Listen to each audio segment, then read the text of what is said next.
कहेंगे, आज केरला जमात की जानिब से एक एम्बुलेंस की इनॉग्रेशन के लिए आप यहाँ पर आए थे, क्या कहेंगे आज इस प्रोग्राम के बारे में? एक तो केरला के लोगों को मैं मुबारकबाद देता हूँ इस जमात को, क्योंकि केरला के जो लोग हैं ये तरक्की पसंद लोग हैं, अमन पसंद लोग हैं और मिल्लत का काम करने में ये किसी से कम नहीं। आज उन्होंने एक बेहतरीन एम्बुलेंस का इनॉग्रेशन हुआ और उसका मुझे शर्फ हासिल है कि मेरे हाथों से उन्होंने करवाया। मैंने देखा एक बहुत बेहतरीन एम्बुलेंस है, इसे कार्डियक एम्बुलेंस कहा जाता है। तो जो भी कितना भी सीरियस मरीज़ हो उसके लिए इसमें सब सहूलतें हैं और यहाँ से केरला तक पेशेंट्स को या जो गुजर जाते उनको वहाँ पहुँचाने का काम इन्होंने किया है। ये बहुत बड़ी बात है और ये ख़ास करके उन गरीब लोगों को जो फ़्लाइट से नहीं जा सकते, ये अच्छा काम है। और मुझे बहुत अच्छा लगा इस बात का कि मैंने उनकी डिसिप्लिन आज देखी। मैंने उनसे कहा कि अंजुमन का ताउन आपके साथ रहेगा, आप भी हमसे जुड़े रहें। और इनकी जो इतनी एक्टिविटीज़ है उससे मैंने एक बात उनसे कही है कि तालीम के मैदान में ज़रा बढ़ चढ़ के काम कीजिए, क्योंकि तालीम ही एक हमारे सभी मसाइल का हल है। और इकरा बिस्मी रब्बुकल लज़ी ये तो है, तो ये भी बात मैंने कही है और इंशाअल्लाह आगे चल के इनके साथ मिलके बहुत सारे अच्छे काम होंगे। सर, कुछ दिन पहले आप विलायत के दौरे पर थे, तो उस दौरे में क्या एजुकेशन को लेकर कुछ बातचीत हुई है? नहीं, मेरे 2 दौरे हुए। एक तो टोरंटो कनाडा में था मैं, और दूसरा दौरा मेरा अमेरिका में था, सैन फ्रांसिस्को में, जिसे सिलिकॉन वैली कहा जाता है। दोनों दौरे में एक तो हमारे जो पास आउट स्टूडेंट्स हैं उनके साथ एक गेट टुगेदर हुआ, एक टोरंटो में हुआ, एक अमेरिका में हुआ। उसके साथ साथ अंजुमन की जो तरक्की है उसके बारे में लोगों से बताया गया और बहुत सारे हमारे काम हुए और बहुत सारे प्रोजेक्ट अंजुमन में आने को है अभी इंशाअल्लाह। सबसे पहले तो बॉम्बे केरला मुस्लिम जमात को मैं मुबारकबाद दूंगा कि कार्डियली के एम्बुलेंस का आज उन्होंने इनॉग्रेशन किया डॉक्टर ज़हीर काजी के हाथों से और अंजुमन इस्लाम में। ये 75 साल का जब इनका प्रोग्राम था तो मैं गया हुआ था, 3 दिन का इनका प्रोग्राम था और इन्होंने ये लिखा भी है कि बॉम्बे केरला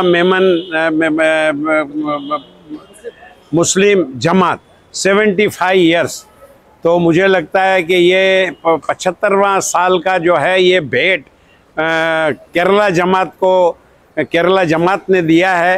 ये बहुत ही काम की चीज़ है। अगर कोई मरीज़ है और उसको वक्त पर अगर हॉस्पिटल के अंदर पहुंचाया जाता है तो सादी एम्बुलेंस के अंदर अगर पहुंचाओ तो उसको सीवियर अटैक अगर आया है बहुत मुश्किल से पहुंच पाता है, मगर इस एम्बुलेंस के अंदर सारी सहूलियतें मौजूद हैं। इसके अंदर आईसीयू है, इसके अंदर एक डॉक्टर होगा, नर्स होगी, सब कम की सहूलियत होगी। इसके अलावा मैयत को भेजना केरला और कहीं भेजना वो बड़ा मुश्किल का मरहला होता है, उसका वो गर्दन के अंदर काट करके वो सब भेजा जाता है। तो ये एम्बुलेंस के अंदर केरला वगैरह मैयत को भेजना बहुत सेफ तरीके से एसी एयर कंडीशन के अंदर वो सेफ पहुंच जाएगा। ये बहुत बड़ी नेकी का काम इन्होंने किया है। मैं दुआ करता हूं कि इसी तरह नेकी का काम केरला मुस्लिम जमात जो है वो करती रहे। शुक्रिया। 1946 में जब बॉम्बे केरला मुस्लिम जमात का एक कमेटी बनाया था जे हॉस्पिटल का सामने, उस टाइम शुरू किया था मैयत दफन करने का एक कमेटी की शुरू किया था 1946 में। जो केरला से जो आदमी आता था उनको जो भी मैयत केरला भेजने के नहीं होता था उस टाइम, वहाँ मैयत दफन करने के लिए अपनी कमेटी बनाया था स्टार्टिंग में। वही कमेटी के बाद में बॉम्बे केरला मुस्लिम जमात 1956 में बना। उसके बाद में आज तक वही काम कर रहे, जो काम से ही हम आज का जो गाड़ी जो है चालू किया। केरला के अंदर जो मैयत जो लेके जा रहे हैं उनको दवा मार के पैर में जाना पड़ता था, वो उनको रुकाने के लिए हम लोगों ने मैयत का प्रोग्राम एम्बुलेंस से किया है। जो गरीब आदमी है उनको प्लेन में जा नहीं सकता है, उनका टिकट जा सकता है, 4 आदमी का साथ में जो भी है 4 आदमी बैठ सकता है, आराम से मैयत केरला में पहुँचा सकता है। जिस साथ गरीब आदमी को घोड़े लेके जाने के लिए बॉम्बे केरला मुस्लिम जमात ने ये फैसला लिया कि ये गाड़ी उद्घाटन किया आज। जैसा हमारा प्रेसिडेंट साहब ने बताया, हमारा मेन काम था मैयत को देखभाल करना, मैयत को जो भी काम चाहिए करने का, और ये भी ज़रूरत पड़ेगा तो मैयत को केरला भेजने के लिए। अभी बहुत बार ऐसा हो गया जो मैयत हम लोगों ने बाई फ्लाइट केरला भेज रहे तो एम्बामिंग करना पड़ता है, लेकिन वो हमारा शरीयत का खिलाफ है। इसके लिए हमने बहुत साल से सोच रहे ये इसको कैसे अवॉइड करेगा। इसके लिए हम लोग 5 साल से हम लोग का जद्दोजहद, ये ऐसा एक लेटेस्ट एम्बुलेंस को लॉन्च करने के लिए हम लोग सब मिलकर जो कोशिश किया, तो मेन इरादा ये है जो एम्बामिंग ना हो। इंशाअल्लाह अभी आज शुरू हो गया, अभी अगर ज़रूरत पड़ेगा इसके बाद में भी और लॉन्च करने के लिए हम लोग कोशिश करेंगे इंशाअल्लाह। बॉम्बे केरला मुस्लिम जमायत आज़ादी के बाद 1948 में, आज़ादी के 1 साल के बाद 1948 में जो माशरा बॉम्बे में केरला के रहते थे मुसलमान लोग, उन्होंने अपने यहाँ जो रोज़ी रोटी कमाने के लिए यहाँ पर बॉम्बे में जो आए, उन लोगों से भी, उन लोगों के बीच में अगर कोई गुजर गए, उनका जो है मैयत को किस तरीके से यहाँ दफनाना या केरला भेजना, ये सब चीज़ों के लिए कमेटी बनाया गया था।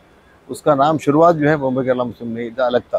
लेकिन बाद में जो है जैसा जैसा लोग बढ़ते गया, उसके बाद में जो बॉम्बे केरला मुस्लिमात के हिसाब से रजिस्ट्रेशन हुआ और चैरिटी कमीशन में रजिस्टर्ड है।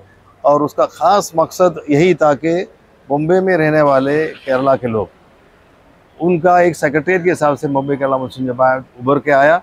चाहे नाम अगर मुस्लिम का नाम है तो भी हर कौम, हर कम्युनिटी, हर धर्म के लोगों का एक सेक्रेटरीट के हिसाब से बॉम्बे केरला मुस्लिम जमात काम कर रहा है। ये एम्बुलेंस लाने का ख़ास वजह यह है, केरला मुस्लिम जमात हर पहलू में कोई भी तकलीफ़ हो, बाहर से आने वाला हो या बाहर जाने वाला हो, क्योंकि पहला तो केरला में इतना एयरपोर्ट नहीं थे, हर लोग मुंबई के ज़रिए बाहर गल्फ़ में सब जाते थे, तो लोगों का आवाज़ अभी यहाँ से चालू था। ये एम्बुलेंस अभी लाने का ख़ास मकसद ये है कि एक कोई अगर गुजरता है यहाँ से, मैयत किसी का मौत होता है, तो उसको फ़्लाइट में जो है केरला में अपने फैमिली को, अपने बाकी जो लोग हैं परिवारजन जो बच्चे, उनको दिखाने के लिए फ़्लाइट से भेजा जाते थे। और फ्लाइट से जब भेजते हैं तो कोरोनरी आर्टरी जो है ये काट के, गर्दन का ये नस काट करके उसका अंदर एथेनॉल भरा जाता है। जो एम्बामिंग जो सिस्टम है, एम्बामिंग के बिगर जो है फ़्लाइट में बॉडी एक्सेप्ट नहीं करते, वो एम्बामिंग में जो है जो भरा जाता है, लेकिन उसमें एथेनॉल है, एथेनॉल मतलब अल्कोहल है। तो मुसलमान इतना मुश्किल से रोज़मर्रे की भागम भागी में थोड़ा सा इबादत करके जो नेकी कमाते हैं, तो उस बार मरने के बाद में मैयत के ऊपर एक मक्खी भी गिरता है तो बहुत बड़ा पहाड़ की तरह मैयत को लगता है, ऐसा बोला जाता है। तो ये सब चीज़ों को हटाने के लिए, और आखिर में एम्बाम करके केरला में जब मैयत पहुँचते हैं तो वहाँ पर जो है लोगों को, अपने फैमिली को, बीवी बच्चों को देखने का लायक नहीं रहता मैयत, क्योंकि वो एकदम उसका रंग बदल जाता है और गैस भी उसमें बहुत होता है। ये सब चीज़ों से हट कर अगर कोई यहाँ से गुजरता है तो उनका मैयत यहाँ से बिना ये सब तकलीफ सहे बगैर मैयत को केरला में पहुँचाने की नीयत से जो है ये पूरा फैसिलिटी के साथ में एम्बुलेंस बनाया गया। इसमें कार्डियो फैसिलिटी है, ICCU का फैसिलिटी है, वेंटिलेटर, सब कुछ है। और नीचे फ्रीज़र, सिर्फ AC का ही नहीं, बर्फ़ डालने का भी नीचे सिस्टम। अगर इन केस अगर ऑन द वे अगर ऑक्सीजन या शायद गैस ख़त्म हो गया तो 2 घंटा कम से कम बर्फ़ के, मतलब उसका बगैर बिछल करके बर्फ़ के हिसाब से भी मैयत को ताज़ा रख करके लेके जा सकता है। उसका मकसद ये है।